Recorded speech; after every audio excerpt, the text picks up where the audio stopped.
Hi, Dena. Hello. Welcome to Queer Talk. You are episode 6.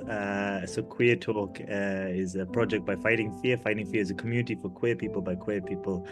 I'm so excited and happy to have you. Thank you so much for inviting me. Really, thank you. Thank you. So, I was blown away when I first saw you in action, but I'm going to let you introduce yourself and you can tell our audience who you are, what you do. Thank you so much for the compliment. I'm a stand-up comedian and I'm born in Brussels. My parents were refugees from Iran, and a life blessed me by being queer. So I have this magical mix of being from the Middle East and being queer, and so I feel very blessed actually. And I use it in my art on stage to talk about this, pretty contrasting dynamic, because being from the Middle East and being queer is not something that you bump into a lot. And so I feel like a lot of people are very curious to see this profile, and I have this profile. So I try to talk about my life and make jokes about it. And I have a very, I think, easygoing vibe, which makes my jokes and the content really easy to hear, because I don't take in my jokes, there is an unspoken way of being an activist. It's not like boom, fight for your rights.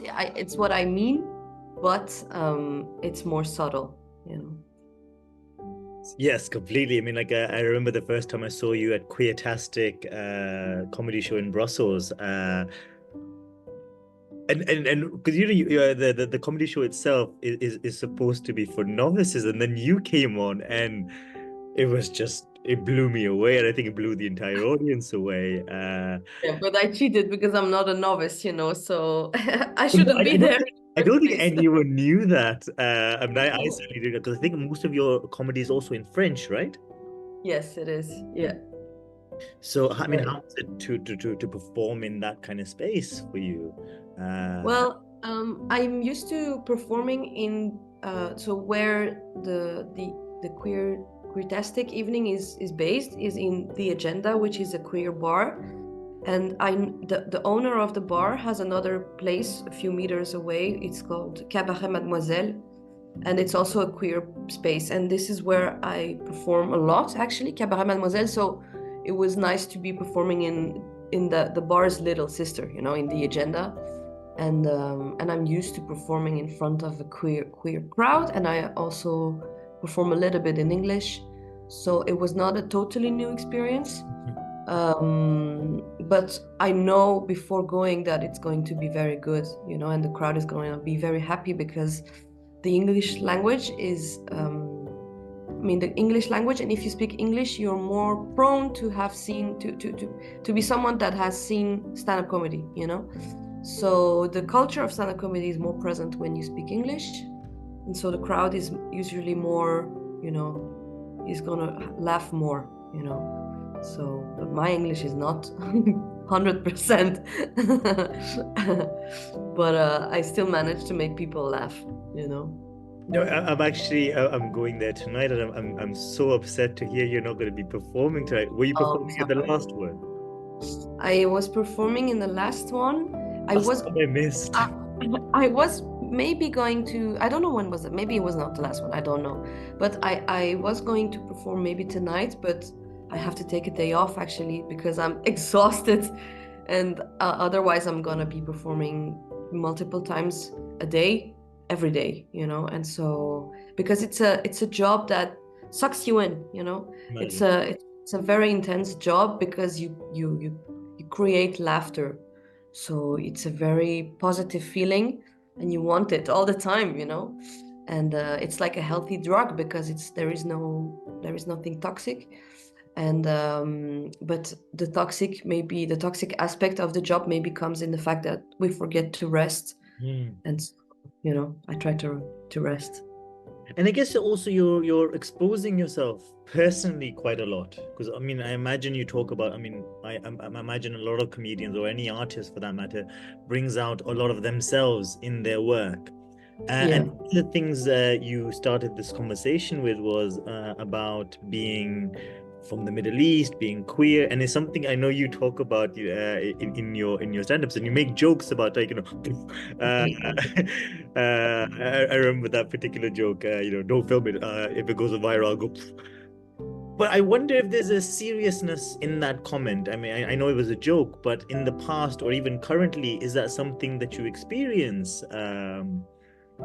Like Um, on you. well, the thing is that Iranians are very open-minded. Mhm. So I'm lucky because I know that in another Middle Eastern country, or maybe not even the Middle East, but there are some countries or cultures where the population is not as open-minded as the Iranian population, because I have the support of the Iranians. But maybe if I was from another origin, I know it was probably more difficult, you know? So that's one thing. But the thing that I don't like is the intensity that the Iranian regime can have, you know, Mhm. because when I look at Iranian activists outside of Iran, they still have a lot of harassment online and even offline, even when they are outside of Iran, and it scares me Mhm. because I don't want to I don't want that, you know. That's why I also just focus on my story in my comedy, and it's a silent activism, you know.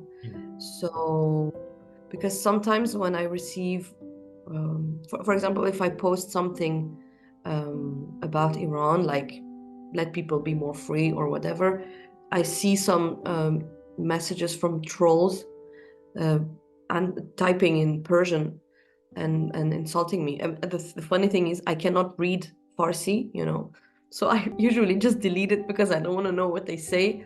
But so yeah, it's a little bit scary, but I think as far as I just focus on my story, I think I'm safe. But it's crazy to be that it's crazy that it's something that I have to think about, you Mhm. know. And there are definitely things that I will never say on stage because I don't have the mental space to be confronted to the hate or whatever, you know. Like, I Mhm. don't think I will ever really talk about religion on stage, you know. I don't think I will ever call out the regime on stage. It's just too dangerous, you know, and my security is in the end above everything, you know.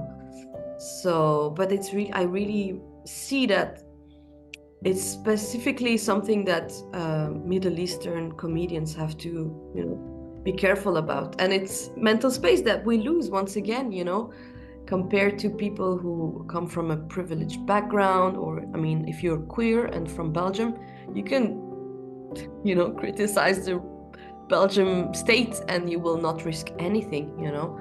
And yeah, that's a privilege, but because it puts me in a more constrained box, I have to make my creativity function and find a way to still be able to say what I want to say, you know. So I really like what you said there about the taking the mental space, and I don't think people appreciate that as much as they could when, you know, you come across people from diverse backgrounds and the intersectional issues that they bring with their diversity. Um, you know, it's interesting you talk about, you know, Middle Eastern comedians, and I think a lot of male comedians, mhm, you know, male identifying comedians get away with a lot. Uh, mhm, and there's something about being, you know, one queer, but also, you know, cisgender female, that I think perhaps makes you more vulnerable to criticism when you're from certain backgrounds. Um, mhm. but I don't know what your thoughts are on that. that I get criticized more? Is that what you mean? Do you think you being not a cisgender male Middle Eastern comedian, do you think that puts you in a more vulnerable position?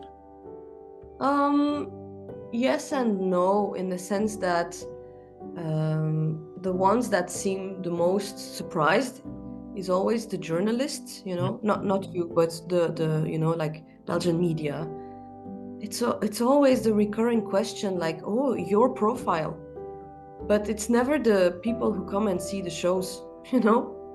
Nobody is surprised. So it's more like, I don't know, it's a weird dynamic, because it seems so obvious for the crowd that comes and see us, but it seems not obvious at all for the media. So I don't know why they like to make such a big deal out of it, So I don't know. I don't know. I wonder if it's like lack of representation. Maybe, but I think it's just the deeply rooted problem of patriarchy and all the systemic problems that it creates, and it's just a little bit like heavy to hear that, because it's just the change is coming, but it's really, really slow. Like when you see the in the agenda where we perform, it's full packed, it's sold out weeks in advance. But still, the more straight media will be like, oh, straight comedy, does it work? Is there any? Did you have anyone in the crowd? And it's like, it's not because you're not queer that and you would not be interested to come that the room is empty. We did a very interesting event, I think 1 or 2 weeks ago, in the Institut du Monde Arabe in Paris. It's like a gigantic institution, museum, everything, like cultural hub with roots in the Arab world in Paris. And we did a queer comedy night there, and it's 450 people. The room, I mean, the amount of people that can see the show, and it was full packed, and the atmosphere was amazing. And so the answer is yes, people want to see us, and we are not as niche as you would think, Even if in society we're seen as niche, actually we're not niche at all. And I think if our countries were more open-minded and less dangerous, there would be so many more coming outs and so many more openly queer people, and we would rule the world openly. Funny you say this, actually. I was in Pakistan in September, and I went to an open mic night there. And I'm a Pakistani background, but like I didn't grow up there by any means. I grew up in the UK. I was born there, left when I was 8. But there was a comedian. It was stand-up, so I think there were 6 acts. One of them was a hijabi woman, and I have to say she was so hilarious. But what was really funny was my father was with me at the time. So as you can imagine, I was like, oh shit, I should have brought my father to this event. Because they made all sorts of raunchy jokes, right? Which the crowd was loving, but my father was laughing, but then also feeling embarrassed for laughing, and then saying, yeah. Oh my God, I hope her parents don't get to see this. Right? I love it. So like, at least from that cultural perspective, like it's okay that men do it, Exactly. These jokes are fine for men, but as soon as it comes from a woman, it's still funny, but I hope nobody sees it. But it's just like, yeah, but it's I mean, it's sexism, but it's not on purpose sometimes. But yeah, it's it was really nice, afterwards he went up to her and congratulated her, and he was so proud of her. So I love it. He was worried for her. There was a lot of like care and compassion, and just acknowledging that it takes guts to do. Yeah, but it doesn't take guts to do all at the same time. You know what I mean? We project the fact that it takes guts, but why don't we say that to a man? That's true. Yeah. you know. So, but it's normal. I mean, it's not a. I'm not criticizing. It's just a way of thinking that is how it has been for ages, you know. So because yeah, it's a comment that I get a lot too, like, oh, it takes a lot of courage, but it doesn't. It also doesn't, you know, because it's just who I am, you know. I was not born as a German straight man. Then I changed and I became this Persian queer lesbian, Mm. you know. But so it's just who I am. So it's weird to tell me that I'm courageous to be who I am. Of Yeah. course, I understand the beauty in this compliment, but at the same time, it also puts a little spotlight on the fact that it's still not, it's actually still not okay, you know, something like this, which makes me feel weird, you know, because I don't feel weird, but now I feel weird, you know, so it's a weird You're dynamic, doing but what feels natural for you, and then suddenly there's a spotlight on you. exactly, you know, exactly. But So it's, I what mean, is that? How did you get into comedy? Was it something that you were always interested in, or absolutely not. okay? Absolutely not. And because as a lot of Middle Eastern, Iranian, Asian, African child of refugees, my dream was to become a doctor. Love that. It was a genuine dream, but I guess it's genuine, but it's also like subconsciously put in your head. And then because I was really interested into biology and, you know, the human body and illnesses and everything, but then I had like some kind of mental breakdown, and I was like, I can't, because I feel that I am someone who wants to create, and I feel like studying medicine is just, you know, absorbing input. And so it was a weird dynamic, but I didn't know that I'm a creative person at all, you know. I was just like, I feel like if I start studying medicine now and by the time I can create something, it's gonna take 10 years, you know. And so I felt really sad, and thank God my mom is really open-minded about everything, about the fact that I'm a lesbian and about the fact that I didn't want to continue medicine. And it was difficult, just like when I did my coming out, but she said, okay, you know, like, I'm not going to force you. And so I stopped, and then I took a sabbatical year, actually, which is really difficult, again, for my parents, because in my culture, I guess in your culture too, it doesn't exist, you know. It's What? something You want to go on a holiday for a year? What's wrong with exactly, you? you know, like, you have to be privileged to be able to do that for 1 year, you know. But they were open-minded, and I think most importantly, it's the biggest privilege that I have in my family is that they always trust me. And so they trusted me, and in that year I did some research about what I can do or want to do. And actually I didn't find it after 1 year what I wanted to do. And so just to be able to do something and not to be bored, I chose to start some art studies, but it was applied art, so it was graphic design, just out of boredom, not out of interest, because I suck big time in arts. But I still did it, and I was so bad at it, but I loved being bad at it because I was always like under pressure to be good, you know, like a lot of kids of refugees, and to excel in whatever I'm doing. And here I just couldn't force myself to draw better. Oh, my battery is gonna die, but it's okay. I'm gonna find the charger. It's behind me.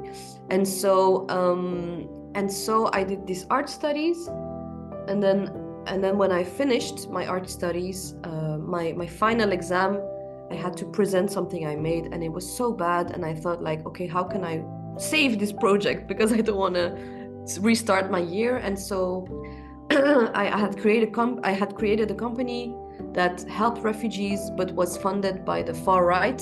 So it was a whole concept, and it was to talk about the bad treatment of refugees. But the visuals, which was the main focus of the whole study of graphic design, was so bad. So my trick was I disguised myself as the spokesperson of that company. And so from this moment the jury entered until the moment they left, I was this persona, I was this character, I was this spokesperson of this company. And so actually I didn't do it on purpose, but I kept making jokes, you know, and the jury was just blown away by this concept, you know. And so when I went to get my results, they said like the visuals were so bad, but your concept was so good and you were so great in what you did that we will give you like the necessary points to pass, you know. But then they said you should start some career in theater because this was crazy. And I never did theater or anything. And so I did the entrance exam of theater. I thought, why not start again? You know, I just did medicine and stopped. And then I did the entrance exam of theater. And then I was it was like, you know, in The Voice, you know, you're like 100 and then 50. And so I was in the final 8. And then they told me, actually, you're too funny to do theater. You should do comedy. And then if I felt like a new world opened in front of my eyes, because that was never something I imagined, you know. It's completely accidental. You just fell into it. But yeah, it's like but it's like a duck to water. You took it completely naturally. That's an amazing story. Yeah. And so it was really funny because they said like, oh, there is a workshop in Antwerp about comedy, you should call them. And I called them immediately and they said, oh, it starts tomorrow and there is 1 spot left. And I was like, wow, this is more than destiny. This is just like, you know. And so that's how it started, you know. Amazing. Yeah. Some of your clips online as well, you know, obviously on your Instagram account as well. My charger at the same time. You have big crowds, and I mean, do you feel a difference between the different crowds, like when you're in a queer audience or a French audience? Because I think you also said you do in Dutch as well, right? Yeah. So wait, let me just plug that in so that I can talk freely. Just a sec. Okay. So yeah, actually, I feel a difference. I feel a difference in the different crowds. I think my favorite crowd is still the queer crowd, because we are used to entertainment somehow. And you know, with the drag shows or just entertainment in general, there is something about, I always say that a coming out is not just a coming out, it's also a coming out of the shell that society puts on you, you know. Okay, you come out and you come out as lesbian, whatever, but there is so much more, you know, attached to it. And so I feel like we're much more deconstructed in our way of being in life. And so we will be able to laugh actually more. I don't know, there is a flow that is more open. And so the queer crowd is amazing, because when I tell them I'm a lesbian, they are queer, so they don't care. And so the whole dimension of me trying to explain my life and the struggles, it's not necessary because they understand. And so it feels like I can get more deeply into what I actually do because we are on the same base. But unfortunately, most of the time, it's not a pure queer event. And so I'm in front of people who don't necessarily understand my struggles, but it still works as well. You know, it's just another, I can feel that they connect, but it's not on the same depth, you know. When they are queer, they just understand, you know. As you said, you can go so much deeper, right? You can get rid of all the bullshit at the beginning in terms of trying to educate someone on a particular issue, and just say, right, let's just get to the funny story. Exactly. Out of the issue rather than skirting around it, and you lose 5 minutes just on that. Exactly. But there are more and more, but there are also like I mean, I think it's important. I think I want to point that out too, that sometimes in some not necessarily queer, but like safe events, sometimes it's a little bit tricky because we don't know people's sensitivity about some topics in beforehand, and it can create a problematic moment, but not on purpose, you know, like, and now I wrote new jokes about it, but I talk about my grandfather, who was, of course, a little bit sexist, you know, even worse, like misogyne, you know. He was an old guy from the 50s in Iran. Of course, he was not open-minded. I mean, he was not, maybe others were. And so he used the word whore a lot, you know, to degrade women, actually. And so I talk about that in my sketch. And then some people came to see me to tell me, because the French word is really vulgar and Mm. and used a lot in daily language. It's pute. Mm. People told me, "Oh, you're putophobic," like it's a you are degrading sex workers by Mhm. using that. And I said, I'm talking about my grandfather, and of course he was degrading sex workers. I mean, he was not, but it created a lot of friction, and the word put, unfortunately, is used a lot in sketches. It's used a lot in not only me, but for a lot of people. And so sometimes when we perform in safe spaces, they tell us, oh, don't say that word because people, and that's the only thing that I think is a little bit unfortunate, is that you have to put yourself in some kind of context. I don't say the word pute to criticize sex workers. And so that creates a little tension that doesn't exist in other spaces. But it's okay. I mean, we're going to work towards each other. And the most important thing, I think, for the comedian and for the person that is triggered in the crowd, is to look at the intention. What's the intention behind the comment? What's the intention behind me saying pute? And what's the intention behind the person saying, oh, it's not okay to say that? But it's just because we both want to tell a story and feel happy and safe. Mhm. So Amazing. So thinking about, I was just thinking, we've talked about how you got into comedy. You've talked about your intersectionality. What, who do you admire in terms of comedians? When you think of comedians, uh, mhm. queer comedians, um or even yeah. straight comedians, who do you think of? Who do you think is funny? Um, Actually, I started really liking comedy really late. I mean, as a French-speaking Belgian, I'm bilingual, but I grew up in a more French-speaking household, and so we watched a lot of old school French stand-up comedy, and they are, I mean, everybody knows them if you speak French. It's Gad Elmaleh, who is a Moroccan, Muriel Robin, who is a lesbian, but she never talked about it in her sketches. Those two were my two favorites back in the days. And then you had Florence Foresti, who is really famous too, but they are very old school. In the new comedians, I don't have any big favorite. I have people that I love, but not with that much passion as I used to. Like as I used to love Gad Elmaleh or Muriel Robin. But what triggered my interest is Saturday Night Live. Actually, it's an American show, Love that. and, That's and an I discovered. Anglophile, so I absolutely love that. Oh, I love it. Thank you, thank you, thank you. In the name of Saturday Night Live, I thank you. And so I discovered them really late, like 2000. I think I discovered them in 2015, and so I discovered the sketches from 2012, and I kept watching. Nowadays, I'm a little bit less fan, but so I discovered. I think my favorite person on this planet, it's Kristen Wiig. Kristen Wiig, and then Maya Rudolph, Tina Fey, and Amy Poehler, like the holy grail. Maya And Rudolph. Oh, I love yeah, exactly. Those women, I mean, I think yesterday I watched the award ceremony hosted by Tina Fey and Amy Poehler, and it's just so good and funny. And so those women are my idols, really, It's really because they're funny you mentioned these three so names because I was literally talking about them yesterday.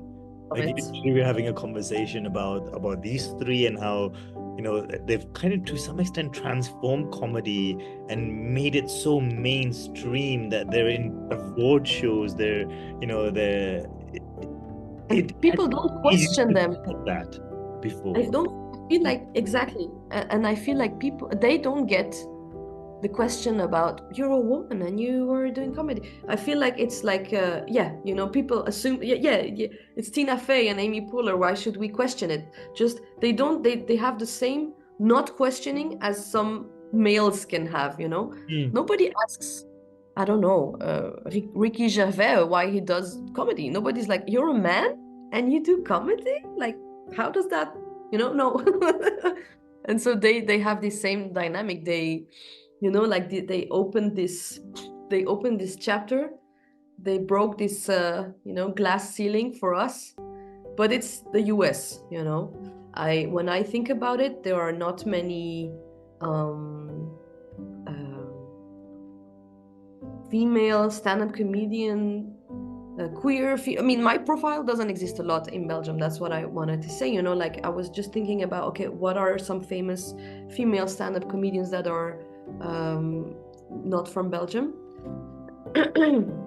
I mean, their roots, and there are not that many, and so that creates the situation where the stand-up comedians that start now in Belgium, they talk about me like, like, I don't know, I'm their reference, and I forget that I'm doing this job for a long time. So I'm shocked, and I'm like, oh, like I am the reference. Like yesterday I did a show with one of my friends that's doing comedy less long than I did, and she thanked me, and then she said, my dream later when I grow up, I want to be like Dena. And I was like, whoa, I didn't realize the impact, of my career, because I still see myself as a beginner, but yeah, it's crazy. It seemed like you paved waves for other comedians. I didn't expect it, but it did. It absolutely did, And I can say, when I posted that I'm going to be having you on Queer Talk, I had a couple of people comment and message me saying, "Oh my God, you know her?" I was like, "I don't, but I'm going to find out a bit more about her." Crazy, right? Why?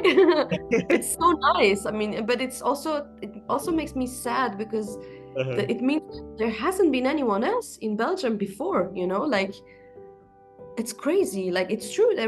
Where are the other queer female comedians before, And I understand that maybe they didn't want to talk about it, but it's crazy. We are in 2024 and I started 6 years ago. So what? But now there are so many more female, lesbian, queer, non-binary comedians, The thing that I see the least actually is male gay comedians. It's so weird. Like, I don't see in French speaking, I don't see them. I don't, there are none in Belgium, at least not openly. And so it's crazy. It's not possible. I mean, statistically, it's not possible that they don't exist. So, I just don't understand. But I mean, it's okay. Well, thank you so much for your time. It's been an absolute pleasure. How can we find out more about what you're doing at the moment? Where can people find out about your next gigs? Yeah. It's been 6 years that I'm saying that I will have a website, but I think it's maybe in 6 years that I will have one. In the meantime, I try to post a lot on Instagram, and it's Dena Diva. And so that's where I post everything, and I'm writing my new show in French, and you can see me in the Petit Kings. It's the smaller venue of the Kings of Comedy Club, and I'm in probably all the little comedy evenings in Brussels, Antwerp, Ghent, Paris, whatever. So yes, come and see me. Fantastic. Well, good luck for the year. Thank you so much. Thank you. As well, and I'm sure you inspire many more comedians as you continue your career. So yes, thank you for your time for Queer Talk. Queer Talk is a project by Fighting Fear. Fighting Fear is a community for queer people by queer people. You can find out more about us on Instagram, Fighting Fear Community, or on our website, fightingfear.co.uk. Thank you so much. Bye-bye.